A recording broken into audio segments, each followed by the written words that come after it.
Well, well, well. Here you are again, looking to start a new campaign. Once again, you scroll through all the options and think to yourself, where the bloody hell is Karl Franz? We will play this campaign for the 100th time. You of course choose Legendary, click Start, and die within 10 turns. For the glory of the Empire, for the glory of Sigmar, it was all for a good cause. Welcome guys to another video with Linksy, and today we're gonna have an intervention. With Warhammer 3 coming along the horizon, having more than, how DLCs are these days, more than one DLC probably from Warhammer 2, it's perhaps the best time to have a chat about how to get started in any campaign for Warhammer, and for that matter, honestly, any Total War game. We are thrown into a world that is often familiar but sometimes foreign to us.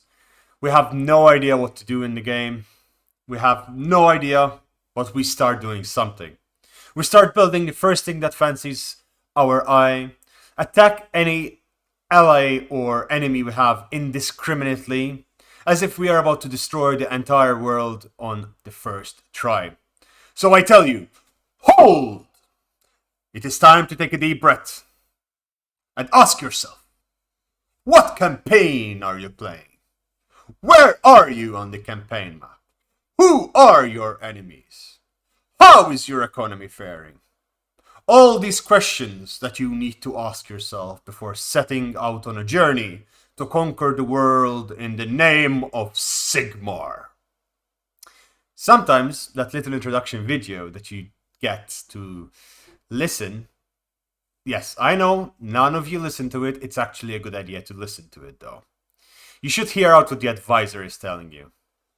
Now, again, if you're a seasoned veteran of the master race that only plays on Legendary with a blindfold on, using only their pinky, then yes, please, go ahead, skip the intro, jump straight into it.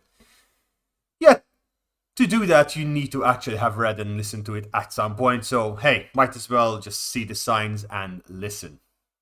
Normally, the advisor will tell you who likes you, who hates you, and who really is trying to kill you. Most Total War games start with a simple and easy enemy. A small fight, small battle. A big threat on the horizon that you're told about and warned about.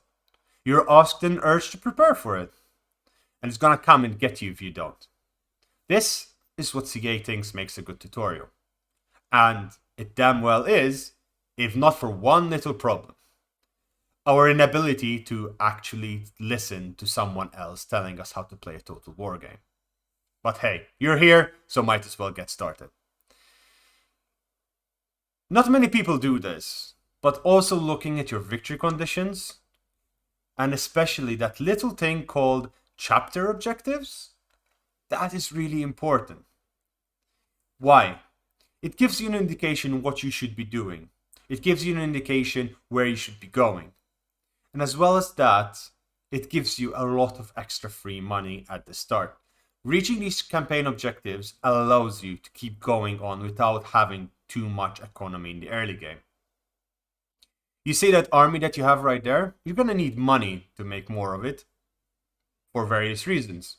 They're expensive, you're going to lose some troops, naturally, and supply lines are a bitch. Armies are expensive, and to get them running, you need an economy, you need resources.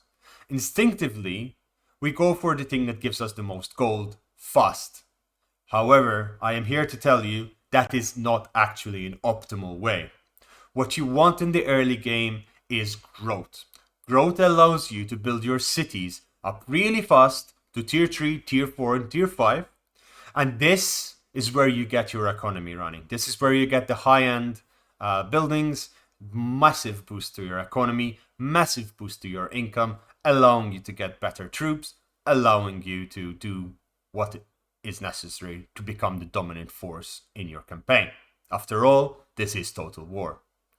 And if you are lacking money, campaign objectives help a lot. But hey, if you need that little bit extra, Nuln is always around the corner. Blowing it up does help you quite a bit. Sacking cities, looting and occupying cities gives you that little bit extra coin till you get to the mid-game. So, make sure you always have some money to spare. And that said, also think about the economy your faction has. I would really highly suggest that you look at other guides on each faction, as the economy and economic importance changes from faction to faction. The Empire works very differently from the Tomb Kings, from the Orcs, and from the Dark Elves. I am working on publishing videos on how the economy works, and I'm currently working on a High Elf one, having already published the Dark Elf one, so please, knock your socks off, go check it out. And that's it, ladies and gentlemen. If you haven't subscribed to the channel yet, do it, because Karl Franz approves of this channel. Now we finally get to speak about this army of yours. The armory that will get so much more morale, plus 10 morale in fact, if you like this video right now. And trust me, helps both you and me. Your army is composed of a general and 19 different units. The army should be built around what your enemy is producing, built to counter what your enemy is providing. In the early game, it's not much of an issue because you basically have 3 or 4, maybe 5 units at most to choose from. But do keep in mind that you need to start planning on what to build for. You start with the Empire, you're going to be facing a lot of Empire units, so you need that artillery. So start building towards the artillery from the early game. It's not something that you deal with 20 turns in. You need to have prepared to get there. Also, you need to understand that your army needs to be maintained. Replenishment is a big thing. Individuals, such as heroes, get health, whereas units that are, for example, Empire Swordsmen, are made of many little individuals, who oftentimes get slaughtered, maybe by your own magic, as Karl Franz and Balthasar Geld do not care about casualties, as long as they win the battle. But this healing that a unit gets when you finish the battle is based on the individual's HP, the individuals that died in the unit, and where you are. You get replenishment based if you're in friendly territory, in your own territory, or inside a city of your own. If you have heroes that boost your replenishment, if you have buildings or research that help you along the way.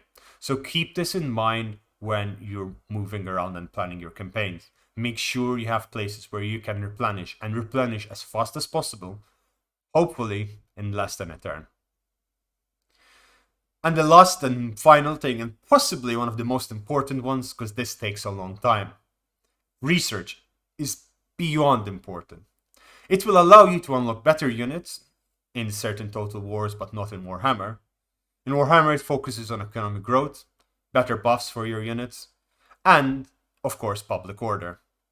It changes from game to game again, but what you're looking for is those extra bonuses to weapon strength, to ammunition.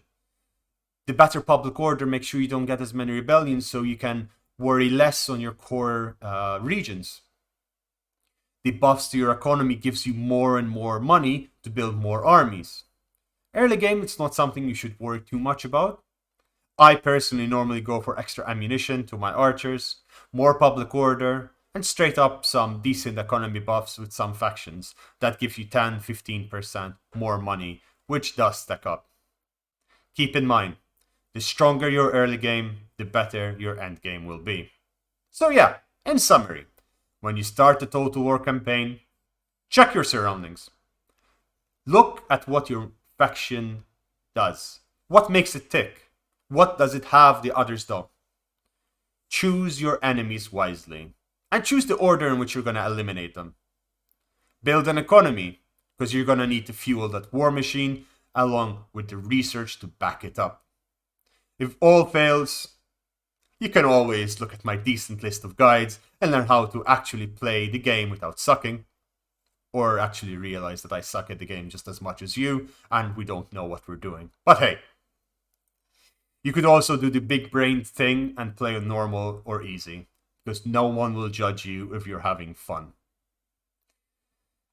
Ladies and gentlemen, thank you so much for watching. This has been Linksy, and goodbye!